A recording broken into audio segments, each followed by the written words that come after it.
Kisah ini dimulai di dunia yang penuh dengan kekuatan khusus yang disebut Runecraft. Beberapa orang terpilih terlahir dengan kekuatan luar biasa ini dan menjadi penguasa dunia. Orang-orang kuno memuji Runecraft sebagai berkah ilahi atau keajaiban yang dikirim dari surga. Namun, di antara berkah yang tak terhitung jumlahnya ini, ada satu yang berbeda dari yang lain dan dikenal sebagai Rune Asura Terkutuk. Adegan kemudian beralih ke seorang anak laki-laki bernama Van yang penuh luka dan panah yang menancap di tubuhnya saat dia mati-matian mencoba lari dari sekelompok preman. Para preman akhirnya meninggalkannya dalam kondisi yang menyedihkan dan meneriakinya untuk pergi dan tidak pernah berani menunjukkan wajahnya kepada mereka lagi. Pahlawan kita terus berlari ke depan, berjuang untuk bernapas di setiap langkah sampai dia akhirnya jatuh di salju. Sejak manusia diberkati dengan Runecraft, mereka yang tidak beruntung memiliki rune ini membawa takdir yang mengerikan. Dan kali ini, Van yang malang harus menderita nasib ini. Tepat saat dia akan kehilangan kesadaran, sekelompok orang baik mendekat dan segera panik melihat luka-lukanya yang parah. Matanya mulai terpejam dan seorang lelaki tua yang berdiri di depannya dengan cepat memerintahkan dua gadis untuk menggunakan sihir mereka. Dan keduanya langsung mulai menuangkan mana hijau ke dalam tubuh anak laki-laki itu. Sejak insiden itu, 7 tahun yang panjang berlalu dan sekelompok penduduk desa memarahi sekelompok preman karena mengganggu mereka karena tidak mungkin mereka akan menyembunyikan seseorang dengan rune terkutuk. Para preman akhirnya mengakui kekalahan dan meninggalkan orang-orang tua itu sendirian sebelum kembali ke majikan mereka. Mereka memberitahu pria berkerudung yang mencurigakan itu bahwa mereka telah mencari di mana-mana, namun mereka bahkan tidak dapat menemukan satupun rune caster, apalagi yang memiliki rune Asura Terkutuk. Pria yang mencurigakan itu kemudian menunjuk jari berminyak ke arah preman botak dan memerintahkannya untuk maju. Preman itu melakukan apa yang diperintahkan, tetapi tiba-tiba ditikam entah dari mana sementara pria lain benar-benar ketakutan. Saat tubuhnya jatuh ke tanah, sosok berkerudung itu bangkit dan berkata bahwa tidak mungkin orang-orang rendahan tanpa mana ini bisa menemukan targetnya. Pria yang mencurigakan itu kemudian mengangkat tangannya dan mengklaim bahwa tidak seperti mereka, dia bisa mencium aroma kehancuran rune Asura itu dari jauh. Sementara itu, ketika para preman akhirnya meninggalkan desa, sebuah suara memanggil Van dan Linda untuk keluar, dan mereka muncul dari bawah pohon. Van meminta maaf kepada lelaki tua itu karena telah merepotkannya dan penduduk desa. Namun, lelaki tua itu sama sekali tidak terlihat khawatir. Istri lelaki tua itu memanjakan keduanya dan dengan bercanda menggoda mereka bahwa mereka selalu menghabiskan banyak waktu di sana. Linda bercanda dengan mengatakan bahwa itu karena Van sebenarnya menyukainya di sana. Tapi anak laki-laki itu menjelaskan bahwa ini adalah tempat di mana mereka menyelamatkannya saat itu. Jadi wajar jika itu menjadi tempat favoritnya di seluruh desa. Pria tua itu tiba-tiba mulai menggoda anak laki-laki itu sementara yang lain tertawa dan menikmati pertunjukan itu. Pria tua itu kemudian menoleh ke istrinya dan bertanya tentang acara pernikahan, dan dia memberitahu mereka bahwa semuanya akan dimulai setelah matahari terbenam, yang langsung membuat mereka semua dalam suasana hati yang sangat gembira. Setelah matahari akhirnya terbenam, upacara pernikahan dimulai dan semua orang berkumpul di sekitar api unggun raksasa yang menyala. Van berdiri di sana terlihat sangat gugup tentang hari besarnya. Sementara Linda terlihat sangat gembira seolah-olah itu adalah hari terbaik dalam hidupnya. Pria tua itu dengan riang mengumumkan keduanya sebagai suami dan istri dan mendesak mereka untuk mengucapkan beberapa patah kata. Linda tidak menahan diri sedikitpun dan dengan bangga menyatakan bahwa dia akan menjaga semua air matanya sehingga dia bahkan lupa cara menangis. Dan ini membuat kerumunan menjadi sangat heboh. Ketika tiba giliran anak laki-laki itu, dia memulai dengan cerita sobanya dan meminta maaf kepada semua orang karena membuat mereka berurusan dengan begitu banyak masalah seperti para preman hari ini. Dia mengatakan bahwa dia telah melalui bencana yang tak terhitung jumlahnya di setiap tempat yang dia singgahi dan bahwa keputusasaan selalu mengikutinya kemanapun dia pergi. Dia bahkan tidak bisa berpikir untuk memulai hidup baru dimanapun, dan jika mereka tidak menyelamatkannya saat itu, dia pasti sudah mati sekarang. Dia terus melanjutkan dramanya dan mengatakan bahwa dia bahkan tidak tahu apakah benar bagi seseorang yang dikutuk sepertinya untuk tinggal di sini. Tepat saat itu, pidato muramnya terpotong ketika Linda melakukan kebaikan kepada semua orang dan memukul pahlawan kita dengan seluruh kekuatannya. Dia mengangkat tinjunya tinggi-tinggi dan berkata bahwa jika mereka takut padanya, maka mereka tidak akan pernah repot-repot menyelamatkannya sejak awal. Gadis itu melanjutkan dan mengatakan bahwa sejak dia bertemu Van 7 tahun yang lalu, dia memang khawatir pada awalnya. Tetapi ketika krisis nyata melanda desa, dia melangkah maju dan melindungi mereka semua. Saat itulah semua orang memutuskan bahwa mereka tidak akan pernah mengkhawatirkannya lagi. Dan bahkan jika bencana lain muncul, mereka akan melewatinya bersama-sama seperti yang sudah mereka lakukan sebelumnya. Penduduk desa lainnya juga ikut bersuara keras bahwa mereka akan melindungi pahlawan mereka dengan hidup mereka dan menyuruhnya untuk bersantai. Ibu Linda kemudian dengan lembut meletakkan tangannya di bahu pasangan itu dan menyuruh mereka berdua untuk menyelesaikan upacara sekarang. Keduanya kemudian saling menatap saat mereka secara terbuka menyatakan bahwa mereka saling mencintai dan menyegelnya dengan ciuman Prancis yang penuh gairah. Sementara itu, sesosok mencurigakan di kerumunan tiba-tiba berubah, mengungkapkan wujud aslinya sebagai pria gila yang mencurigakan dari sebelumnya dan bercanda bahwa adegan yang indah ini akan membuatnya menangis. Tepat saat itu, ledakan besar mengguncang seluruh tempat. Segera setelah itu, anak laki-laki kita perlahan mendapatkan kembali kesadarannya. Dia menatap kekacauan mayat yang berserakan di sekelilingnya dan berteriak kaget. Dia mulai mundur dengan panik saat dia perlahan mulai kehilangan akal sehatnya dan bertanya-tanya apa yang sebenarnya terjadi. Dia menyadari bahwa dia adalah satu-satunya yang selamat dari semua orang dan bahkan orang tua Linda telah dibunuh secara brutal. Van tidak percaya apa yang terjadi dan saat itu juga pria gila dari sebelumnya muncul kembali tepat di belakangnya. Serangan mendadak menghantam pahlawan kita kembali saat dia terpental di tanah dan mendarat di pohon. Sementara pria itu mengejeknya dengan mengatakan dia takut rune Asura mungkin tiba-tiba muncul. Menarik rambut Linda, si Cre perlahan berjalan maju ke arahnya dengan tubuhnya memancarkan aura gelap dan mengancam. Van menuntut untuk mengetahui mengapa orang asing ini melakukan semua ini, tetapi pria yang mencurigakan itu dengan santai mengatakan kepadanya bahwa dia tidak perlu khawatir tentang itu. Dia menjelaskan bahwa ada seseorang di luar sana yang sangat tertarik pada reruntuhan Asura dan menginginkannya sepenuhnya untuk diri mereka sendiri. Dia menambahkan bahwa para penyintas selalu merepotkan untuk dihadapi. Itulah sebabnya dia secara logis memutuskan langkah terbaik adalah meledakkan semua orang. Pria gila itu kemudian menggoda anak laki-laki kita dan bertanya-tanya apakah ini membuat semuanya menjadi masalah pribadi, tetapi mengatakan bahwa dia hanya mengikuti perintah, jadi Van tidak seharusnya menyimpan dendam terhadapnya. Cerep itu kemudian mengaktifkan kekuatannya dan memberitahu pahlawan kita bahwa ini adalah penjara saku yang dibuat oleh kliennya dan di dalamnya, waktu tidak mengalir sama seperti di dunia nyata sama sekali. Dia mengakhiri percakapan dengan mengatakan dia akan membiarkan pahlawan kita keluar ketika waktunya terasa tepat. Jadi, dia harus menjadi anak yang baik dan menunggu, meskipun dia tidak terlalu yakin kapan itu akan terjadi. Pria yang mencurigakan itu masih memegang Linda dengan rambutnya saat dia tersenyum pada suaminya sementara dia mati-matian berjuang untuk melepaskan diri dari jebakan dan menyaksikan tanpa daya dengan air mata yang mengalir di wajahnya. Pria malang itu kemudian terperangkap di dalam kepompong raksasa dan diangkut ke dunia aneh lain di mana dia mendapati dirinya terbaring telentang di platform batu yang ditinggikan. Dia ingin percaya bahwa tidak semuanya terhubung dengan rune. Tapi kemudian dia bertanya-tanya apakah takdirnya terperangkap sejak awal. Bahkan setelah semua yang terjadi pada akhirnya, kekuatannya hanya membawa kesengsaraan dan kehancuran baginya. Dan sejak hari dia dilahirkan, seluruh nasibnya sudah ditetapkan. Dia bertanya-tanya apakah menerima siapa dia sebenarnya sedikit lebih awal bisa menyelamatkan seluruh keluarganya. Dalam keputusasaan, dia berharap hal-hal berjalan berbeda kali ini dan mungkin dia bisa menjalani kehidupan normal. Anak laki-laki itu kemudian sampai pada kesimpulan bahwa keinginannya yang egoislah yang akhirnya membantai semua orang di sekitarnya. Dia memohon kepada penduduk desa yang sudah meninggal untuk tidak pernah memaafkannya atas apa yang telah dia lakukan. Van terbaring di sana dalam keadaan shock total dan mulai berpikir tentang apakah makhluk yang lebih tinggi benar-benar ada. Dan jika mereka ada, lalu mengapa mereka membiarkan nasib sekejam itu ada sejak awal? Dia menyingkirkan pikiran itu dan sebaliknya berfokus pada rasa sakit yang berat, yang membuatnya bahkan tidak ingin hidup lagi. Dia perlahan menutup matanya dan memohon kepada suara-suara itu untuk membiarkannya mati sekarang dan akhirnya mengakhiri penderitaan. Pikirannya langsung mulai bermimpi tentang istrinya, yang dengan lembut mengatakan kepadanya bahwa dia tidak bersalah atas apa yang terjadi dan bahwa dia akan mencintainya selamanya. Mata Van tiba-tiba terbuka lebar dan dia mulai bangkit sambil berbicara pada dirinya sendiri bahwa ini sepenuhnya salahnya. Dia memarahi dirinya sendiri karena berpegang pada pikiran egois seperti itu dan berteriak keras bahwa dia tidak punya hak untuk mengakhiri hidupnya seperti itu.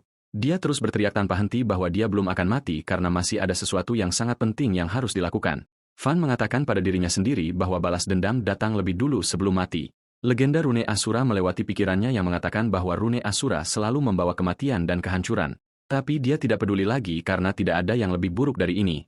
Anak laki-laki kita kemudian mengingat apa yang dikatakan Cerep tentang orang lain yang menginginkan runenya dan bersumpah dia pasti akan memberikan orang lain itu rasa yang menyeluruh dari rune yang sangat dia inginkan.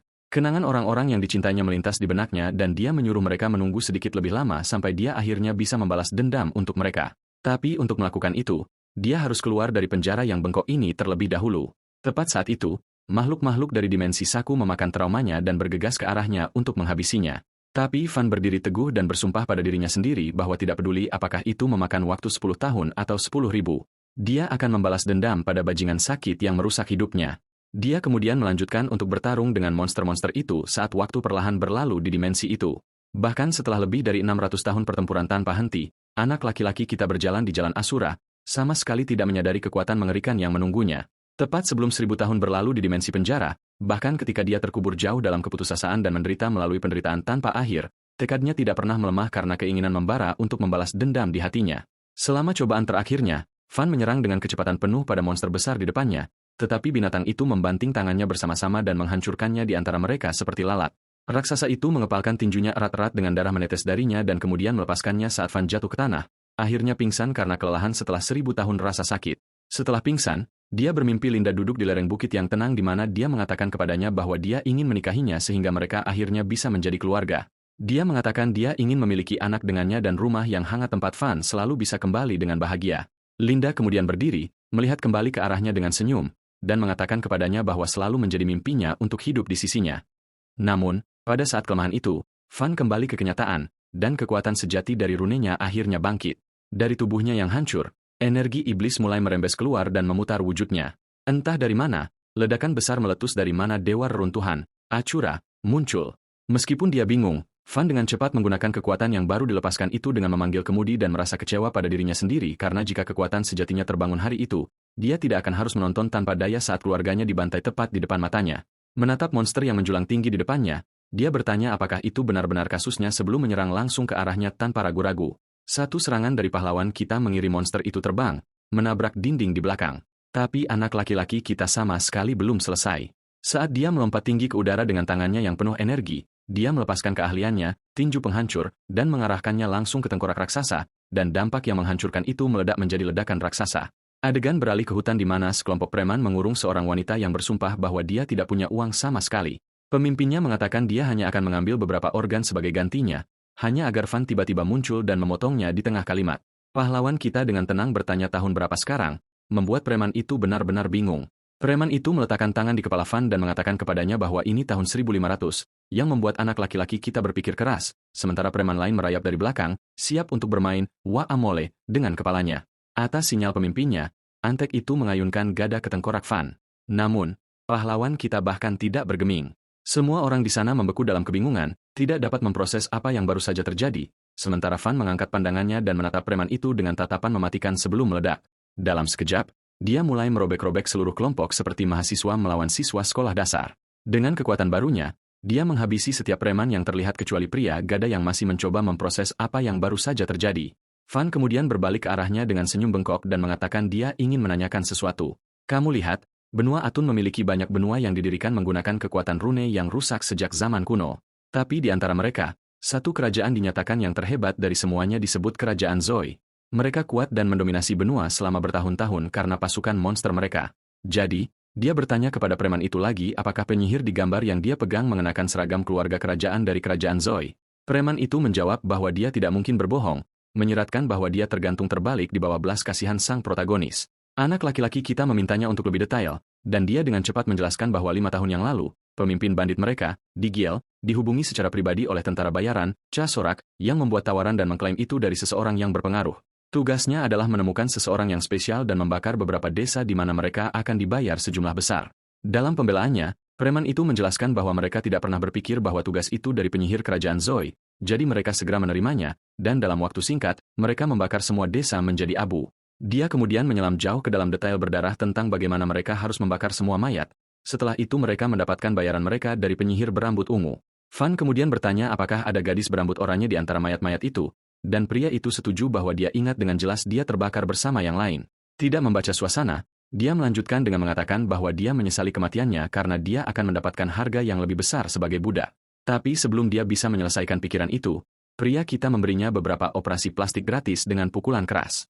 Kemudian, di suatu tempat di pegunungan Dale, para budak diangkut oleh para bandit, dan salah satu dari mereka berkomentar bahwa anak-anak itu terlihat segar, tetapi yang lain mengeluh bahwa mereka terlalu memberontak. Dan pria ketiga menjelaskan bahwa anak-anak yang lebih hidup mendapatkan harga yang lebih besar, jadi itu adalah situasi yang saling menguntungkan. Tiba-tiba, ada ketukan di gerbang dan penjaga memutuskan untuk mengintip dan melihat wajah tanpa jiwa seorang penjaga lain dan bertanya mengapa dia begitu lama. Tapi saat penjaga yang tidak curiga itu membuka gerbang, dia menjatuhkan kepala dan pukulan tangan kiri yang cepat mengirim penjaga itu ke alam baka. Penjaga kedua mencoba memukul anak laki-laki kita, tetapi dia memblokir serangan dan menghindari semua serangannya sebelum dia menghancurkannya dengan pukulan kuat lainnya. Dia kemudian menyeret tubuh dan kepala di depan para bandit lainnya, membuat mereka lengah dan menuntut untuk bertemu pemimpin mereka. Namun, tepat saat para goner bersiap untuk menyerang, pemimpin mereka muncul dan menyuruh mereka mundur. Salah satu dari mereka memberitahu Dale bahwa mereka bisa menangani situasi itu, tetapi dia mengingatkan mereka bahwa mereka akan terbunuh karena orang di depan mereka adalah penyihir sekuat dirinya. Dia kemudian bertanya kepada anak laki-laki kita apa yang dia inginkan darinya, dan Van bertanya tentang tentara bayaran dari kerajaan Zoe. Ini membuat pemimpin itu terkejut dan dia mempertanyakan info apa yang dia inginkan.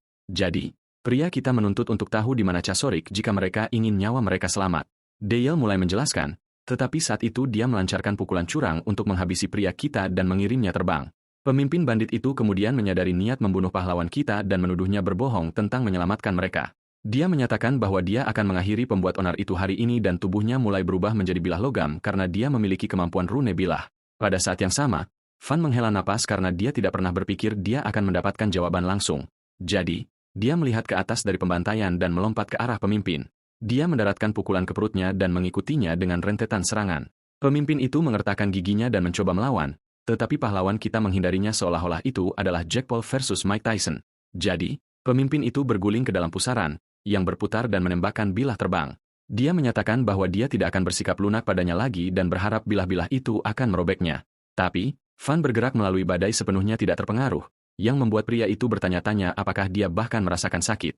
Pria kita menertawakannya, berkata, "Ini, tapi hanya goresan." Dan terus bergerak, menyebabkan pemimpin itu membatalkan formasi. Dia melancarkan serangan lain dan menciptakan tinju besar dari bilah untuk mengakhiri pertarungan. Tapi pahlawan kita memperkirakan itu hanya akan mengupas kulitnya paling baik dan mengingat waktunya di dalam kekosongan, yang membuatnya menyebut rasa sakit ini terlalu dangkal dibandingkan dengan dimensi saku. Dia menyalurkan kemarahannya dan melancarkan pukulan untuk melawan tinju bilah. Tetapi sebelum musuhnya dapat bereaksi, seberkas energi meledak dari tinjunya, yang menguapkan semua yang bersentuhan dengannya. Akhirnya, pertarungan berakhir, dan pahlawan kita berbalik ke arah para bandit rendahan, mengatakan dia akan melanjutkan di mana dia berhenti. Saat matahari terbenam, dia sudah melewati mereka semua, dan penyintas terakhir memberinya info bahwa Casorak berada di kerajaan Nordia saat itu.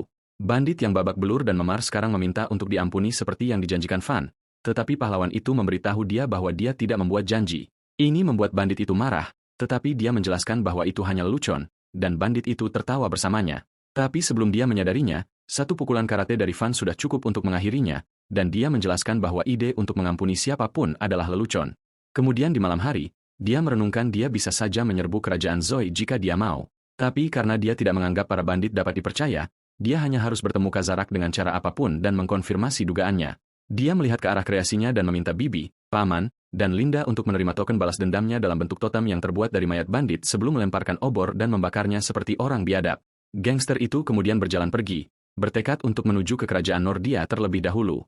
Beberapa hari kemudian, Fan akhirnya tiba di kerajaan Nordia. Di Guild Street yang ramai, pahlawan kita dengan santai meninju seorang pria tepat di wajahnya seolah-olah itu adalah bagian sehat dari rutinitas paginya. Pria malang itu jatuh berlutut dan berkata bahwa Anna Dalton adalah orang yang dia cari. Anak laki-laki kita mengatakan kepadanya bahwa dia seharusnya mengatakan itu sejak awal. Maka mungkin dia bisa menghindari mendapatkan tangan ini sejak awal. Dia berterima kasih kepada pria itu atas infonya yang baik dan berjalan pergi, melangkahi karpet merah dari korbannya yang baru dibuat. Anak laki-laki kita berpikir dia harus mencari tahu siapa wanita ini sebenarnya, dan dia lebih baik bergegas karena dia tidak bisa membuang waktu bahkan 1 detik pun. Kemarin saja sudah cukup bukti karena kekuatannya memiliki ledakan yang tidak terduga dan membuatnya berteriak dalam rasa sakit yang murni. Kekuatan sihirnya mulai membuatnya gila. Meskipun tidak ada yang seperti itu pernah terjadi di dalam dimensi saku, dijelaskan bahwa kekuatan sihir terbuat dari partikel misterius yang tidak terlihat oleh mata dan berada di seluruh alam semesta. Manusia dapat menyerap partikel-partikel ini yang mengambang di udara ke dalam tubuh mereka dan begitulah cara mereka dapat mengaktifkan kekuatan Runecraft mereka. Sederhananya, mereka yang dapat menyimpan kekuatan sihir di tubuh mereka menjadi penyihir. Tetapi jika kekuatan sihir beredar di luar kendali di dalam tubuh, pengguna dapat benar-benar meledak dari dalam. Itulah mengapa Fan harus segera menyegel kekuatannya yang tidak stabil sebelum segalanya menjadi buruk, memanggil setiap ons kemauan yang dia miliki. Dia melepaskan kelebihan energi dalam satu ledakan besar sampai kekuatan sihirnya akhirnya mulai mereda. Terengah-engah, dia berjuang untuk bangkit sambil mengakui bahwa dia hampir mati saat itu juga seperti seorang noob. Karena sebagian besar kekuatannya sekarang disegel, dia hanya bisa menarik sejumlah sihir yang terbatas. Namun, jika dia terus sembrono menggunakan apa yang tersisa dari kekuatannya, hal-hal tidak akan berakhir hanya dengan rambutnya yang hangus. Itulah mengapa menemukan penyebab sebenarnya di balik amukan ini lebih penting dari sebelumnya. Tenggelam dalam pikiran yang dalam, Fan secara tidak sengaja menabrak seorang pria besar yang hampir sekuat Guts. Mengira pria besar itu tuli, dia menyuruhnya untuk menyingkir lagi. Raksasa kekar itu memperingatkannya bahwa Nona Anna saat ini sedang menggunakan tempat itu, jadi dia harus mundur untuk saat ini. Fan melihat ke arah pria yang menjulang tinggi itu dan menjawab bahwa dia seharusnya mengatakan itu lebih awal, meskipun itu adalah hal pertama yang dia katakan. Anak laki-laki kita kemudian meninju pria itu entah dari mana dan mengirimnya jatuh ke tanah. Dia kemudian meminta maaf dan menyuruh pria itu untuk pergi tidur yang layak sementara dia terus berjalan di depan. Di dalam gedung, 3 pria berbaju putih menuntut untuk mengetahui siapa Fan sebenarnya dan memperingatkannya untuk keluar sekarang. Pahlawan kita malah menuntut detail tentang tentara bayaran keserak dan sebagai tanggapan, sebuah suara memanggilnya dan mengatakan kepadanya bahwa dia akan mati di sini. Van bersikeras dan mengatakan dia lebih baik memberinya setiap detail mengenai cerep itu, tetapi dia hanya menertawakan keberaniannya. Wanita itu kemudian memerintahkan bawahannya untuk merobek mulut anak laki-laki itu dan membawanya kepadanya sebagai piala. Ketiga pria itu segera mulai bersinar entah dari mana sebelum mereka berubah menjadi manusia serigala dengan terlalu banyak bola mata daripada yang mereka butuhkan. Trio itu bergegas ke arah pahlawan kita, tetapi dia tidak terlihat sedikitpun terganggu dan mengatakan dia benar-benar tidak ingin menggunakan kekerasan untuk mendapatkan jawabannya. Dia melesat ke arah salah satu hibrida serigala dan dengan cepat mengalahkannya sambil mengeluh bahwa orang-orang selalu harus membuat segalanya sulit setiap saat. Tepat saat itu, dia merasakan yang lain menyerangnya dan dengan santai menghindari serangan itu saat menabrak dinding di belakangnya. Menghindari aura mentah dengan gerakan halusnya, dia dengan anggun backflip untuk menciptakan jarak sementara kedua binatang itu hanya berdiri di sana dalam kebingungan. Kemudian dia tiba-tiba melesat ke depan dan melepaskan pukulan dahsyat yang merobek langsung tubuh mereka dan bahkan menghancurkan dinding di belakang mereka. Anak laki-laki kita kemudian sedikit santai dan bertanya kepada Anna apakah dia berencana untuk berbicara secara damai dengannya sekarang. Wanita itu mengakui lucu melihat dia sebenarnya adalah seorang penyihir, tetapi dia memberitahu dia bahwa Casorak tidak ada di sini lagi. Van bertanya kemana tentara bayaran itu pergi, yang dia jawab bahwa dia tidak akan menyerahkan info apapun kecuali dia dibayar terlebih dahulu. Dia memintanya untuk mengatakan berapa banyak yang dia inginkan, yang benar-benar mengejutkannya karena dia baru saja melawan preman-premannya. Anak laki-laki kita menjelaskan bahwa dia bukan pembunuh kecil. Dia berlatih membela diri, dan kemudian dia menawarkan untuk membayar informasi itu. Anna dengan tenang mengatakan bahwa biayanya adalah 10.000 koin emas, yang jelas menurutnya konyol. Dia benar-benar tidak menyangka harganya akan semahal itu, tetapi Anna menjawab bahwa dia tidak bisa begitu saja memberikan info secara gratis. Dia berbalik dan menyuruhnya menunggu dengan sabar, yang membuatnya penasaran tentang dari mana dia berencana mendapatkan uang itu. Broker itu kemudian bertanya mengapa dia begitu berbahaya terobsesi untuk melacak tentara bayaran itu. Karena keberuntungan, dia menebak bahwa tentara bayaran itu membunuh keluarganya, jadi Van memperingatkannya untuk mengurus urusannya sendiri sebelum dia menemukan wajahnya yang cantik dalam dua bagian. Ancaman itu sepertinya tidak terdaftar pada Anna saat dia terus tersenyum dan menggodanya, mengatakan dia terdengar terlalu menakutkan. Van kemudian menuju ke Mercenary Street di mana dia menyelesaikan pendaftarannya di guild. Resepsionis menjelaskan bahwa meskipun pekerjaannya sendiri cepat, para veteran selalu mendapatkan misi mereka terlebih dahulu, jadi akan memakan waktu sebelum dia benar-benar mendapatkannya. Dia menyilangkan lengannya sambil berpikir ini akan memakan waktu lebih lama dari yang dia harapkan dan bertanya-tanya apakah ada cara yang lebih cepat untuk mendapatkan uang. Saat itu, dia benar-benar mempertimbangkan untuk mengancam broker itu untuk info, tetapi dia menyadari dia bukan hanya wanita biasa, dan tidak ada alasan untuk mengumpulkan musuh yang tidak perlu. Dia mengingat kata-kata bibinya, menyuruhnya untuk bekerja dengan jujur. Tapi saat itu, seorang wanita menginterupsi pikirannya dengan meminta resepsionis untuk mencarikannya tentara bayaran pemula. Itu segera menarik perhatian pahlawan kita, dan resepsionis menunjuk ke arahnya, mengatakan Van baru saja mendaftar. Mereka bertukar beberapa patah kata sebelum gadis itu menarik tudungnya dan mulai menjelaskan permintaannya. Dia terus terang menyuruhnya untuk bertanggung jawab atas dirinya selama 1 malam, yang membuat Van dan resepsionis benar-benar tercengang. Dia berbalik untuk pergi sementara resepsionis mencoba memarahinya, mengatakan ini bukan tempat untuk hal semacam itu. Gadis itu dengan cepat membersihkannya dan mengatakan dia mencari seorang pengawal, tetapi Van terus berjalan seperti seorang get-top sementara dia mati-matian memanggilnya, memohonnya untuk setidaknya mendengarkannya. Tepat saat itu, seorang pria kekar besar mendekati gadis itu dan menawarkan untuk mengambil pekerjaan itu, bertanya berapa bayarannya. Gadis itu mengungkapkan itu 10.000 koin emas, yang membuat Van membeku di jalurnya seketika. Dia menjelaskan bahwa dia tidak bisa menyewa tentara bayaran terkenal seperti dia, tetapi pria itu terus bersikeras bahwa dia harus mempertimbangkan kembali. Bajingan besar itu bersikeras dia lebih baik dari anak itu dan kemudian meraihnya, membuat gadis itu berteriak agar dia melepaskannya. Itu membuat pria itu semakin marah, dan dia membentak bahwa dia harus bersyukur bahwa ketidakbersihannya bahkan menawarkan bantuannya.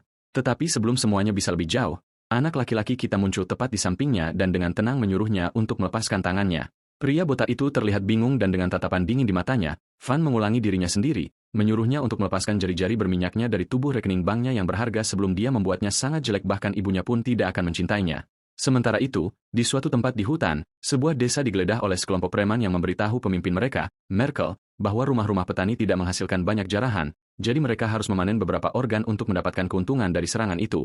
Merkel menjelaskan bahwa mereka bebas melakukan apa yang mereka suka, tetapi dia bertanya kepada mereka tentang tugas utama mereka untuk menculik putri dari keluarga Lyon. Preman itu mengkonfirmasi dan Merkel menyuruhnya untuk memilih 3 pria terbaiknya dan membuat mereka siap untuk hari berikutnya. Dia kemudian menunjuk ke mayat di depannya dan meminta mereka untuk menggantungnya sebelum pergi. Dan preman itu mengatakan dia akan memiliki 3 orang siaga segera. Tapi sebelum dia bisa selesai, Merkel berteriak tidak dan tiba-tiba mengangkatnya menggunakan sihir, menyebabkan dia bertanya apa yang dia lakukan salah. Merkel menjelaskan kepada pria itu dia tidak melakukan kesalahan. Dia hanya tidak puas dengan hanya menggantung satu mayat. Kemudian orang biadab itu menjelaskan bahwa dia ingin membedahnya dengan cara yang sama seperti mayat itu dan menggantungnya di sebelahnya untuk membuat set yang sempurna. Kembali di kedai, pahlawan kita mengambil daging untuk dirinya sendiri, tetapi majikannya duduk dalam keheningan yang canggung sebelum membanting tinjunya di atas meja. Anak laki-laki kita bertanya apakah makanannya tidak sesuai dengan seleranya, dan dia berteriak bahwa itu hampir tidak cukup baik untuk disebut makanan. Terlihat tidak nyaman, dia juga menyuruhnya untuk menghentikan tentara bayaran dari sebelumnya sebagai kursi manusia, tetapi dia bertanya apakah dia mengatakan itu hanya karena dia ingin duduk di atasnya sebagai gantinya. Dia berteriak tidak dengan jijik, jadi dia menghela napas kecewa sebelum membiarkan tentara bayaran itu pergi. Tapi tepat sebelum melakukannya, dia menendangnya lagi dan berteriak pada pemborosan oksigen itu untuk tidak mendapatkan cakar kotornya di kliennya yang berharga. Sementara dia berdiri di sampingnya, berteriak agar dia berhenti sebelum pria itu mati. Dia meminta maaf kepadanya, tetapi pada saat yang sama merasa senang bahwa tentara bayarannya adalah pemula yang terampil, yang sangat cocok dengan deskripsi pekerjaan. Pahlawan kita menyebutnya memalukan karena kursi manusia itu nyaman sebelum lagi berbicara tentang bisnis. Dia bertanya seberapa jauh dia berencana untuk melakukan perjalanan karena dia menyewanya sebagai pengawal. Dan dia menjelaskan bahwa dia hanya membutuhkan dia untuk membawanya ke perbatasan kerajaan Uana dan bahwa mereka harus melewati hutan untuk melakukannya. Pahlawan kita mempertanyakan mengapa seseorang akan menyewa pengawal seharga 10.000 koin dan berkomentar bahwa dia mencium sesuatu yang mencurigakan tentang seluruh situasi. Dia menyebutkan bahwa dia merasa seperti gadis itu adalah buronan atau pewaris keluarga yang sangat kuat. Leon menjelaskan bahwa dia hanyalah putri dari pria yang sangat kaya yang hanya memanjakannya dengan uangnya. Pria kita tidak percaya cerita yang mencurigakan itu dan Leon menghela napas bahwa dia selalu dapat menyewa tentara bayaran lain jika dia pikir dia terlalu mencurigakan. Tapi Van dengan sinis meredakan situasi dengan mengatakan bahwa dia tidak akan pernah bisa bersikap kasar kepada salah satu kliennya, yang membuatnya kesal. Dia bertanya kapan dia ingin pergi, dan dia menjelaskan lebih cepat lebih baik. Jadi, pahlawan kita menyarankan agar mereka harus mulai bergerak segera, mengatakan bahwa dia tidak ingin membuang waktu kliennya, dan dia setuju. Keesokan harinya, mereka memulai perjalanan mereka melalui pegunungan, dan Leon merasa seperti mereka sudah setengah jalan dan bertanya-tanya apakah dia bahkan perlu menyewa tentara bayaran sejak awal karena perjalanan itu damai sejauh ini. Tapi saat itu, Van memberi isyarat agar dia berhenti dan tetap diam ketika dia bertanya apa masalahnya. Dia merasakan mana dari makhluk ajaib lain dan dengan hati-hati mendengarkan langkah kaki para bandit. Dia dapat mengatakan bahwa ada setidaknya 4 dari mereka, dan salah satunya sangat berbahaya. Tepat saat itu, Merkel muncul dan berteriak bahwa mengintip adalah kebiasaan buruk saat menembakkan sinar energi ke arah pahlawan kita. Dia dengan cepat berhasil menghindari serangan itu sementara Merkel mengidentifikasi Leon dan menyuruh preman-premannya untuk menangkapnya hidup-hidup. Leon melihat kehancuran dengan kaget sementara anak laki-laki kita menebak bahwa itu hanya serangan peringatan dan sesuatu yang berbahaya akan datang. Tepat saat itu, dia merasakan para preman di sebelah kanannya tepat saat dia berbalik. Pertarungan meletus dengan dia memblokir serangan mereka dengan tinjunya. Tiba-tiba, salah satu dari mereka muncul di belakangnya untuk menangkap Leon. Tetapi sang protagonis hanya menangkis belati mereka dan menendang preman di belakang, memberikan pukulan fatal. Setelah itu dia menangkap sang putri dan melompat kembali. Saat luka-lukanya sembuh, dia memintanya untuk tetap di belakangnya apapun yang terjadi, dan dia diam-diam mematuhinya. Dia bertanya kepada para preman siapa mereka dan bertanya-tanya apakah mereka hanya NPC bandit, tetapi mereka menyuruhnya untuk meninggalkan gadis itu dan pergi jika dia ingin hidup. Mendengar itu, anak laki-laki kita mengatakan kepada mereka bahwa dia hanya bisa pergi jika mereka membayarnya 10.000 koin emas. Pertarungan dimulai lagi. Dia membalas serangan mereka dengan pukulannya dan hanya berhasil menahan mereka. Melihat itu, para preman percaya bahwa pria itu hanyalah hotshot dan bukan Runecaster seperti yang mereka pikirkan pada awalnya, tetapi dia mengungkapkan bahwa dia hanya bermain baik dan menjelaskan bahwa itu tidak lagi diperlukan. Setelah dengan sopan memanggil mereka bodoh, dia menyelinap tepat di bawah mereka dan memulai rentetan serangan, mengikutinya dengan pukulan kuat lainnya dan ledakan energi. Pada saat debu mengendap, hanya 2 pasang sepatu yang tersisa di mana para preman itu berada. Dia menyebut mereka sekelompok badut sementara Leon bertanya-tanya bagaimana seseorang yang lebih muda dari dirinya bisa begitu cakap dan membayangkan bahwa jika ayahnya ada di sana untuk menyaksikannya, dia akan sangat senang. Tepat saat itu, Merkel berbicara dari bayang-bayang bahwa Runecasters sering merasakan mana satu sama lain dan jumlah mana memberitahu seberapa kuat seorang caster sebenarnya. Anak laki-laki kita dengan ceria menjawab bahwa dia pikir makhluk itu menjawab setelah sekian lama dia pikir itu lari, tetapi Merkel mempertanyakan bagaimana seorang anak kecil bisa memiliki mana yang menyaingi miliknya. Dia menyatakan bahwa bahkan jika Van dilahirkan dengan itu, dia akan membedahnya terlebih dahulu karena seseorang seperti dia pasti memiliki organ yang sangat baik. Terungkap bahwa Merkel adalah ahli anatomi gila yang gengnya bertanggung jawab atas perdagangan orang, panen organ, dan hampir setiap hal jahat yang ada. Monster itu meminta anak laki-laki kita untuk menyerahkan gadis itu, dan sebagai gantinya, dia akan membedahnya tanpa rasa sakit seperti seorang gentleman. Tapi pria kita menolak tawaran murah hatinya.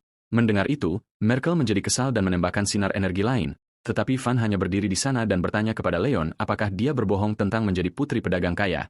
Sebelum dia bisa mendapatkan jawaban, dia meraihnya dari belakang dan mendorongnya di depan sinar sebagai perisai manusia, yang bahkan membuat Merkel bertanya-tanya apa yang terjadi di pikirannya. Leon berdiri di sana mencoba memahami apa yang baru saja terjadi. Sementara mereka berdua berteriak serempak, bertanya kepada Van apakah dia gila atau semacamnya. Merkel menuntut untuk tahu apakah dia benar-benar pengawalnya, yang bahkan membuat gadis itu bingung. Sementara itu, Van sejenak melamun, menyadari pria itu mengalihkan ledakan dalam sekejap, jadi dia pasti seorang penyihir yang terampil. Van dengan cepat mencari tahu tujuan monster itu adalah untuk menangkap gadis itu hidup-hidup, yang menurutnya konyol karena tidak mungkin dia membiarkan itu terjadi. Dia memberitahu Leon bahwa dia akan mengabaikan kebohongan kecilnya kali ini sementara dia menyerangnya karena hampir membunuhnya. Kemudian dia dengan santai meletakkan tangan di bahunya dan mengatakan bahwa dia akan melemparkannya seperti bola baseball, yang membuatnya ketakutan. Dia meyakinkannya untuk santai, lalu meraih jubahnya dan berlari dengan kecepatan penuh untuk membangun momentum. Di saat berikutnya, dia meluncurkannya ke langit seperti pelempar pro sementara monster itu menuntut untuk tahu kemana dia pikir dia akan lari. Merkel bergegas maju dengan kecepatan penuh, tetapi Van sudah 2 langkah di depan. Dia menghindari serangan, menempel pada kaki monster itu, dan mengisi tinjunya yang lain. Dia memukul monster itu tepat di wajahnya sambil menghindari serangan dan menyelesaikannya dengan pukulan eksplosif langsung ke perut. Pemimpin monster itu tersandung kembali beberapa langkah dan mulai tertawa, dan Van merasakan ada sesuatu yang salah karena meskipun serangannya mendarat, sesuatu memblokirnya sepenuhnya. Merkel melenturkan otot-ototnya dan mengatakan dia akan menghancurkan Van terlebih dahulu, lalu berurusan dengan gadis itu nanti. Monster itu mengangkat tangan yang mulai bersinar dan memperingatkan Van untuk bersiap-siap untuk dihajar. Rune psikis memungkinkannya tiba-tiba melepaskan semua kekuatannya yang tersimpan dalam ledakan yang dahsyat yang dia lakukan, tetapi Van menghindar pada detik terakhir. Monster itu menerjang ke depan dan memaksa Van untuk bertahan, yang segera mencatat bagaimana rune itu sangat meningkatkan pertarungan tangan kosong. Van menegangkan seluruh tubuhnya dan menyerbu masuk sambil menghindari setiap serangan yang datang. Merkel melepaskan ledakan lain, yang Van nyaris menghindar sebelum membalas dengan pukulan kuat langsung ke tubuh monster itu. Namun, monster itu melindungi dirinya sendiri menggunakan energi psikis yang memaksa Van untuk mundur sedikit. Van menjadi jengkel sementara Merkel mengejeknya, mengatakan bahwa meskipun mereka memiliki jumlah mana yang sama, itu tidak berguna karena keterampilan mereka memiliki celah yang besar.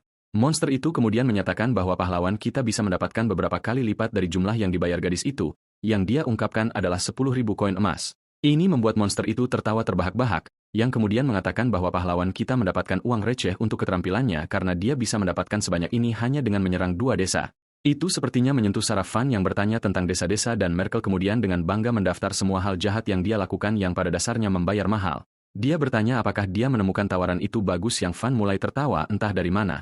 Monster itu kemudian merayakan dengan mengklaim bahwa penilaiannya terhadap karakter tidak pernah salah, tetapi anak laki-laki kita kemudian mengoreksinya bahwa dia tertawa melihat betapa menyedihkannya dia karena berbicara dengan monster. Van kemudian mengambil kuda-kuda bertarung sambil mengatakan bahwa bahkan memikirkannya membuatnya sangat kesal dan bahwa dia telah memutuskan untuk merobek monster itu sepotong demi sepotong. Merkel kemudian memanggilnya bodoh karena membuang kesempatan itu, tetapi Van sudah cukup saat dia menyerbu masuk dan memberikan rentetan serangan. Monster itu memanggilnya bodoh karena bahkan mencoba menyerangnya, tetapi anak laki-laki tidak peduli dan mendekat lagi, memberikan pukulan demi pukulan ke penghalang. Van tidak melepaskan, dan setelah apa yang tampak seperti 1000 pukulan, perisai itu pecah sepenuhnya, membuat monster itu lengah.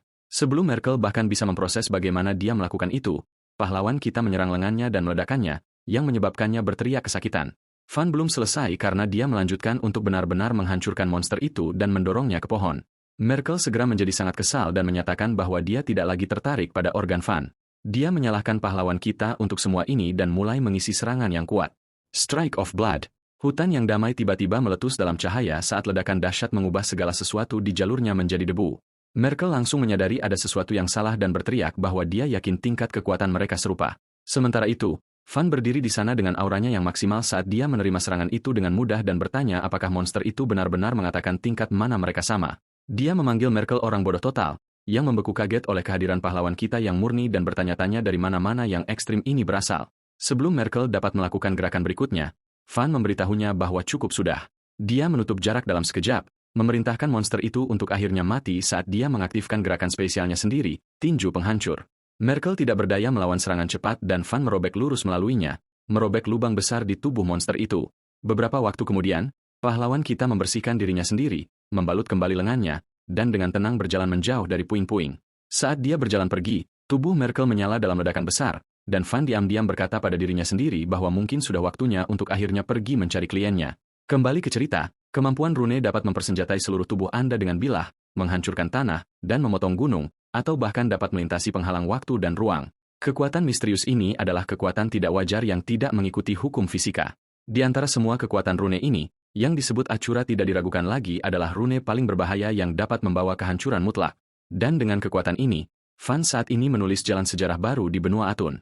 Adegan beralih kembali ke Van, yang melihat Leon bersandar di pohon dan mengatakan bahwa dia sudah tahu dia akan baik-baik saja. Gadis itu mulai memberinya omelan karena meledakkan segalanya, tetapi pahlawan kita membungkamnya dengan meninju pohon di belakangnya dan mengatakan bahwa dia tahu betul bahwa dia menyembunyikan rahasia kotor.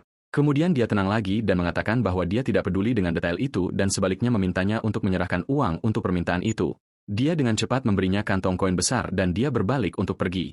Tepat saat itu, dia memanggilnya dan Van menoleh sedikit bingung, tetapi dia memutuskan untuk tetap diam dan mengatakan bahwa itu bukan apa-apa. Leon sangat ingin membawanya ke keluarganya, tetapi dia tidak ingin menyeret tentara bayaran muda seperti dia ke dalam perang brutal. Dia menyesal tidak bisa melakukannya. Namun, dia tidak punya pilihan lain yang tersisa baginya dan akhirnya memutuskan untuk kembali ke rumahnya ke keluarganya. Kemudian, pahlawan kita kembali ke tempat Anna di mana dia melemparkan kantong emas kepadanya dan dia berkomentar dengan geli bahwa dia cukup yakin dia akan berhasil. Van kemudian menyuruhnya untuk bergegas dengan info dan dia menjawab bahwa dia hanya akan mengambil setengah dari emas yang dijanjikan. Itu benar-benar membingungkannya. Jadi dia menjelaskan bahwa dia tidak dapat melacak ke Sarah karena pria itu sangat sulit ditemukan. Namun, dia berjanji untuk menceritakan semua detail tentang dia dan lokasi mereka yang mungkin tahu kemana dia pergi. Mendengar itu, dia menyuruhnya untuk segera mengatakannya. Jadi Anna bertanya kepadanya apakah dia tahu tentang guild tentara bayaran dengan nama TAC. Kamu lihat, TAC adalah guild tentara bayaran yang aktif dalam berbagai kejahatan besar seperti pembunuhan dan spionase. Pemimpin kelompok itu tidak lain adalah Casorak.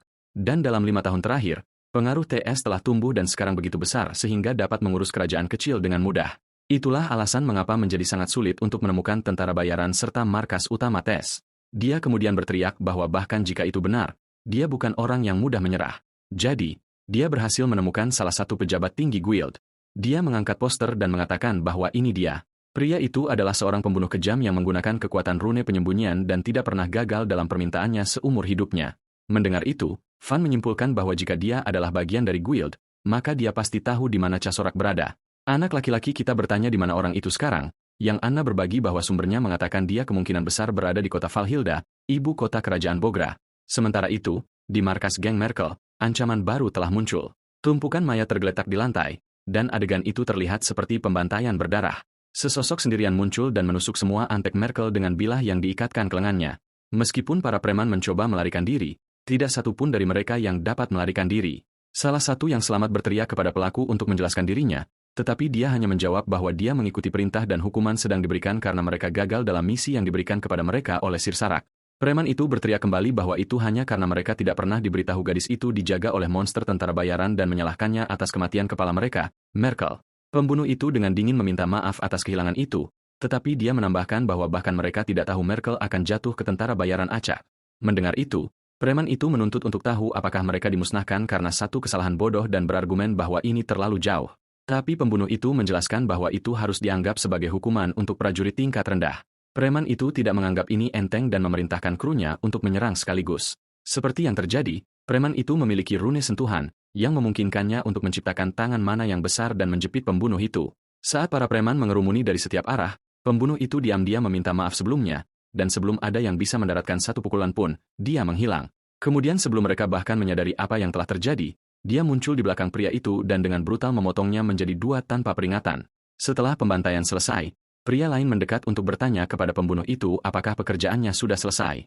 Jadi dia dengan sinis bertanya kepadanya apakah dia bahkan tidak bisa melihat tanah yang berlumuran darah dan menyuruhnya untuk memeriksa sendiri jika dia tidak mempercayainya. Pria itu menerima kata-katanya dan pembunuh itu memerintahkannya untuk pergi.